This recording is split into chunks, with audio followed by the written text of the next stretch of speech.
U.S. History EOC End of Course Review Part 7, The U.S. in the 21st Century. Today's objectives are: we'll explain and analyze 9/11 and the War on Terror, the impact of Hurricane Katrina, presidential elections of 2000 and 2008, technological innovations in communications, production, and transportation. In 2000, we had a presidential election like none other. It was historic. It was historic because Al Gore, this man right here, won the popular vote. George W. Bush, this man here, won the Electoral College. Bush had an extremely narrow margin in the state of Florida. And the interesting thing about this election was that the election took place in November, the first part of November, but it was a month before we knew who had won. You know how usually you have an election and the next day you get the results unless there's a runoff. But this time we waited a month. Everyone was just on pins and needles waiting to see who was going to be chosen, who was going to, how it was going to end up. It ended up with a Supreme Court ruling in favor of George W. Bush, and they decided there was a recount going on in the state of Florida, and the Supreme Court ruled in favor of stopping the recount, and George W. Bush won in a very close election. That was 2000. In September of 2001, not quite a year after the election, on September 11th, is when we had the bombing of the World Trade Center. On 9/11, 2001, Islamic terrorist operators for Al-Qaeda hijacked 4 U.S. airliners. They flew 2 of them into the World Trade Center in New York City.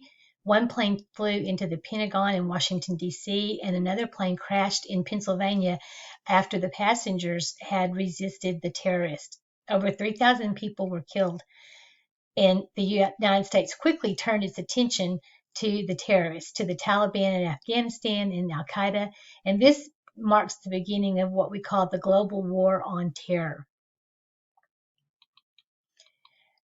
In 2001, the Patriot Act was passed. It restricted some personal liberties of Americans in order to gain important intelligence on Al-Qaeda. Also, as a result of the attack and part of the war on terror, there was an invasion of Afghanistan and Iraq. U.S. forces invaded Afghanistan in 2001 and Iraq in 2003 to directly combat governments suspected of supporting terrorism. The global war on terror continues today, and that was a big part of President George W. Bush's administration, a lot of what he dealt with while he was in office, as far as foreign affairs and safety here at home.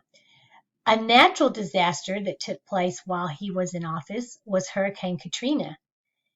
On August 29, 2005, Hurricane Katrina hit New Orleans. It was the most costly natural disaster ever to hit the U.S., with $108 billion in damage and 1,500 people killed.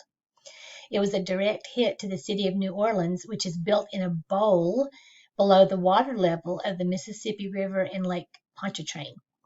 80% of the city, 80% of New Orleans was flooded due to levee breaches, and 800,000 residents of New Orleans had to move from the city. And I remember that I got some students that were moving, that had moved out of New Orleans and had moved to Texas, moved to our area of Texas. And there was an example of a migration, a mass migration of people as a result of this natural disaster. Also, during the beginnings of the 21st century, we saw some technological innovations, things such as GPS, Global Positioning System. GPS has changed the way we navigate on trips, or even how packages are delivered to our doors. Internet communication. The Internet's 20 years old. It continues to increase business productivity and shape how we communicate with one another. Globalization. The Internet, the speed of travel, and computerized management have shrunk our world's economy as we're able to communicate around the world in a matter of seconds many times. In 2008, we had another historic presidential election. President Obama was elected in 2008. This was a significant turning point, a threshold by we elected for the first time an African American as President of the United States. He believed the nation must solve its problems together. Part of his administration was the American Recovery and Reinvestment Act of 2009. The economy was in a recession after part of the housing sector had collapsed in 2007. Under President Obama, a large government infusion of funds was put into the economy.